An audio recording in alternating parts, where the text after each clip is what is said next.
पचिश जाए राज्य में वर्षा संभावना कालीठू पुणी बढ़ वर्षार परिमाण गांगेय पश्चिमबंग और तेलंगाना पर्यंत व्यापी ट्रफ लाइन प्रभाव में राज्यर अनेक स्थान में हालुकारु मध्यम धरण वर्षा संभावना रही।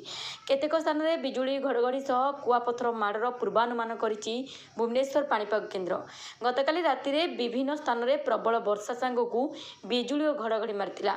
आज बालेश्वर और मयूरभंज किछि स्थान में वर्षार संभावना रही।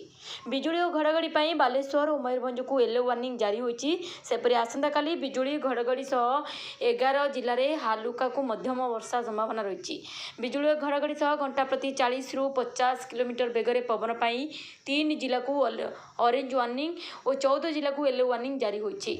हालुका वर्षा फल कमिछि सर्वनिम्न तापमात्रा। आगामी 4 ରୁ 5 दिन जाए तापमात्रा रे विशेष परिवर्तन होबार संभावना नहीं। Bureau report Sarbashakti news.